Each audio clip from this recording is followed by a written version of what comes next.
He was an establishment in the Pac-12, a catalyst in the conference, and someone we knew for many years, won a lot of ball games as Cal's quarterback. It's Chase Garbers, and he joins me on the On to Something podcast. I'm Bryan Fenley with Fox Sports Radio, and this is a conversation devoted to looking at the strategy of which Chase has been able to work his career of football, now going into the NFL. We're going to talk about that, how he's getting ready for that. We'll learn more about his backstory and his drive and his passion for the sport. And Chase, I want to start out with this because I know right now you are in the thick of preparing for the draft and putting yourself out there. You've got a showcase bowl game coming up in a few days, but I saw that you are taking Pilates, and I want to know how skilled you are in Pilates. Let me tell you, Pilates is no joke. That's part of our training for the draft down here in Southern California is, on our recovery day, we do, Pilates, and we had it earlier this morning, and it's no joke. I mean, you are getting a full sweat. It's not too relaxing. It's more of a workout.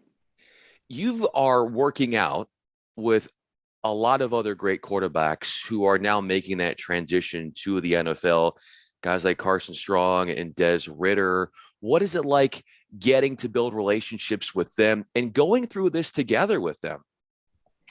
It's awesome, just to be able to go through the same thing as them, and, each and every one of us chasing, a childhood dream of ours and a goal that we set forth.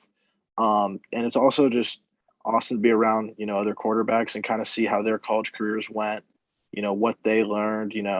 I know, we're breaking down film all the time here and kind of seeing what they call things, what they would like to do in certain scenarios, and then just getting to know these guys, from different backgrounds. I'm from California, Carson's from Northern California, Dez is from Kentucky, and then the other quarterback, Jared Garantano, he's from New Jersey. Yeah. So we're kind of spread around the whole country, and just getting to know each other has been fantastic so far. And, we got about 2 months left of this, and, it's really exciting.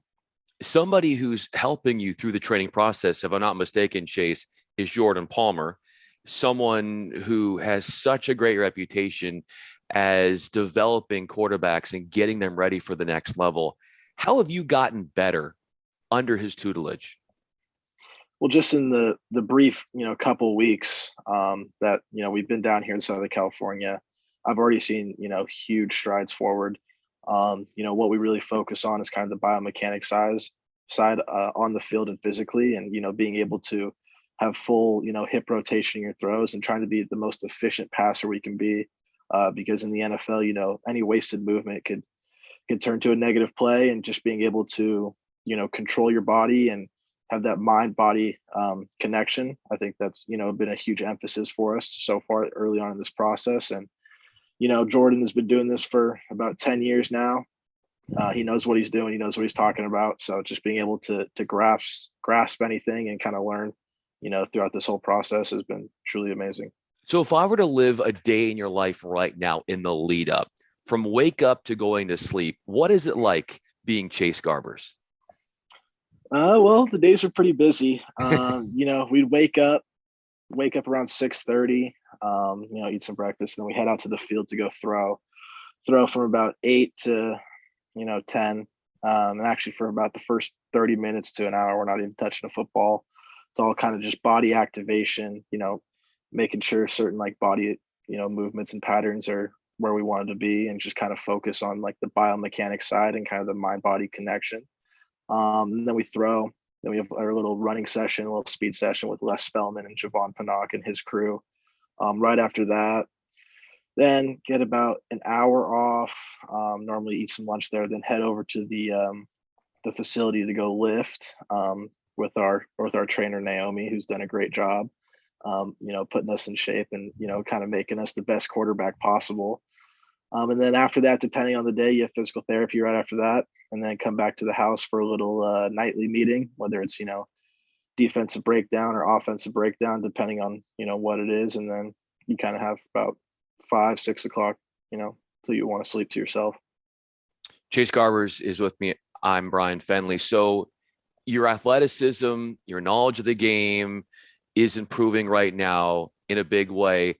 But what I've noticed about you, Chase, from a mental standpoint, you have like the perfect competitive mindset because I never saw you in games getting too emotional. It was very even keel about you and the way you conducted yourself, no matter the gravity of the moment, no matter how much pressure there was as far as coming back, going on the road.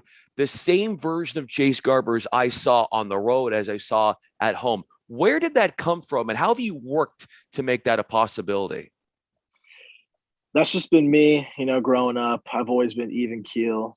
And I think, started in high school when I was playing at a high level, carried on to college, and that'll continue to be who I am, never too high, never too low, just kind of, what you see is what you're going to get out of me. I'm a very authentic person. It's what I pride myself on. And, just being true to myself. And, whether it's we got to go score 2-minute drive, in the big game, or, it's a home game when we're up by, you know, 10, 15 points and we're about 4 minutes about to close it out. I'm always going to be the same person. And like I said, being even keel, I know Coach Wilcox back at Cal, that's how he loved to describe me. And that's just who I am as a person. Where do you get your drive from? In that high school, you called yourself a late bloomer in the sense that the offers flew in, but towards the latter part of your high school career. So when you're grinding out there on the field and when you're on this path to getting to the NFL, where is that motor coming from? What's pushing you to do all of this? I've always been an internal motivator. I've never had the need to, have external factors motivate me. I always want to push myself to be the best possible person and player out there. And that goes back to high school and, proving to myself that I could play with, elite, talented people at a high level. And then same thing in college, proving to myself and others that I can do this at a high level. And now, prepping for the NFL and, my rookie year, I think I'm just going to keep approaching it how I have in my past, previous careers in high school and college, and, proved myself and others that, I belong there. And, I can do, a lot of things that a lot of the other people can do. And I think just if you have that, motor and drive from within, you can accomplish a lot of things and be really successful in this world. Not only are you going to be successful, your brother and Ethan is going to be very successful. Both of you guys play the quarterback position, but what's different about the way you approach that spot and the way he approaches that position? Yeah, Ethan and I are a little different in how we play and who we are as people. You know, Ethan is a really talented player, and sooner or later he'll get his time to take over a team and kind of show what he can do. We have different playing styles, and we kind of incorporate into who we are, and the teams that we serve. And I'm really excited to watch Ethan this year in UCLA and kind of see what is in store for him. What's in store for you as far as being a good golfer? And how much of that is attached to your dad, who, if I'm not mistaken, played golf in college at Georgia? Yeah, he played golf at the University of Georgia. He's from out there, so he went to the state school, and I started playing golf at a really, really early age. And I think just it's a great skill to have later on in life, and especially the past couple of years, I've had a lot of teammates coming to me asking how do I get into golf, can you give me some lessons and tips like that. But I think just being able to play golf, and it's also great being a quarterback too, because both are rotational athletes, so there's some translation there, especially with the lower half and kind of the midsection of your body. So just being able to put two and two together, I think the older I've gotten, the more I've realized that how similar they are. But I'm really happy I play golf, and if I wasn't playing football, I'd probably be pursuing some career in golf. Now, you had a viral video of you playing golf, right? Where you called out, was it some former Cal golfers that are now on the PGA Tour? Yes. Yeah. What led to that, and where are we with having a matchup between you and some of those really prestigious Cal golfers who are now certainly on the tour? Well, so what led to it is, normally like Tiger Woods when he was healthy and Phil Mickelson would do this thing called the match where they invite, other celebrities and they play a little 2v2. Most recently it was like Phil Mickelson and Bryson DeChambeau, but like Tom Brady would come along, Peyton Manning, just a bunch of people would come along. And there's two pretty spectacular golfers on tour, Colin Morikawa and Max Homa, who went to Cal.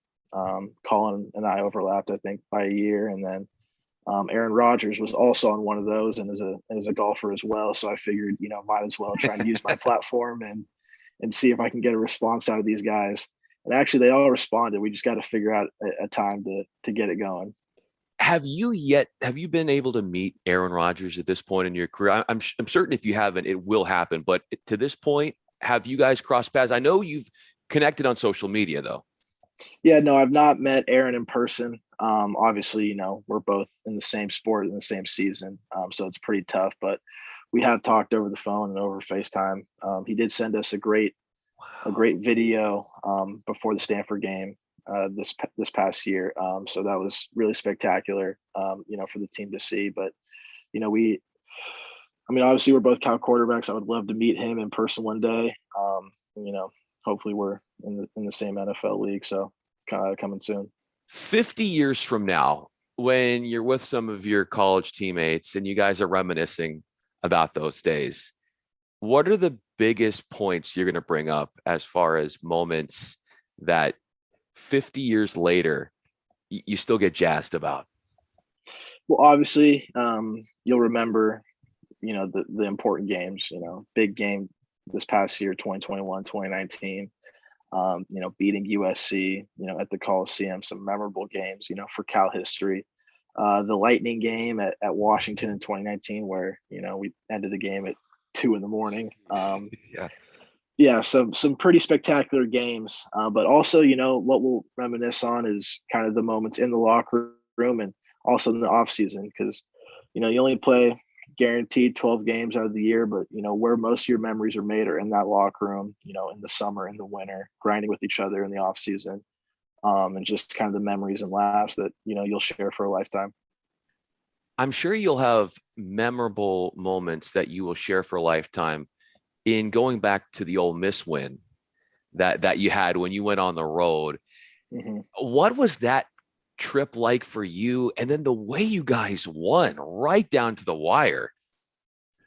That was a great trip to go down to SEC country and beat a talented Ole Miss team. I've actually been to the South a couple times, whether it was high school getting recruited or, my dad's family's out in Georgia. So I was familiar with the South. But for a lot of people, it's the first time kind of on that side of the country and, kind of seeing, a rural state like Mississippi. And it was a great trip. We left on a Thursday. We got there, we practiced, and just being able to go down there and beat, an SEC team. And, everyone thinks the SEC owns, the whole country when it comes to football. But, we're a Pac-12 school from Northern California that came down there and, we won in a very Cal fashion, I would say, down to the last second, with, Evan Weaver, I believe, making a great, stop on a quarterback sneak as time expired. But it was overall a great game, and it got us to 4-0 and, the top 25 the next week. And, it was a great, team win, and it kind of projected, the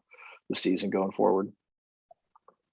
Spanning the start to the end of your Cal career, from a skill set perspective, where did you see the most growth?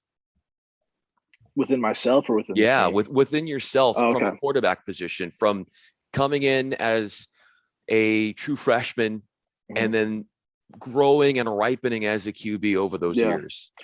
Well, obviously, the older you get, the more your body matures physically. So there were some drastic changes there in terms of, whether it's throwing the ball or running the ball. But I think what, kind of took my eye the most was the mental side of the game. I came into college thinking that, I had a pretty good grasp of football and the mental side, but then really diving into whether it's, film study or just, philosophy in general, of your scheme and opponent's schemes. I think, as my career went on and the years went on, the more games I played, I've seen a lot of football, just the more knowledge I obtained. And I think that's, I've always considered myself a very cerebral quarterback, in the meeting room or in the film room, I can really understand what's going on and really translate that to playing the game.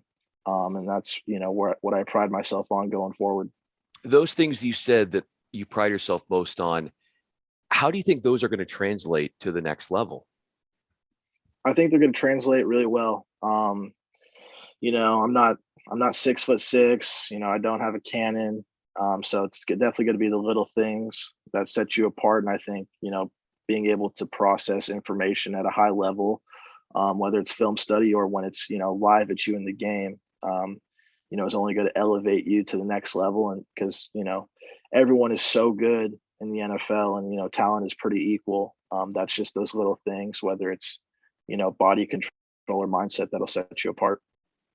The team that picks you up, what is it about you that they're going to like the most, and why it's going to be one of their best decisions to bring on Chase Garbers? They're going to get an authentic leader, a true competitor that not only pushes, myself, but elevates the play of everyone around them. That's just, what I bring to the table. I think overall, you're going to get a person that loves winning, is a winner. And I think, going forward, someone who's going to, make sure they're on top of everything, make sure not only, I know what's going on, but the other players, the coaches, make sure everyone's dialed in mentally. I think that's a huge part of why I had a lot of success at Cal, and it's why I will going forward. One of the things I'll always love about what you did at Cal is how you were able to dissect defenses with your feet, and having over 1,000 yards on the ground rushing. That's a quarterback rushing record you've set at Cal. You've set other records there as well, and I look forward to watching you at this next level and put it on for Cal and everybody around you who's supporting you, including me. I definitely am a Chase Garber fan. Chase, I'm Bryan Fenley. Really appreciate you taking the time, man. This was a lot of fun. It was. Thank you so much.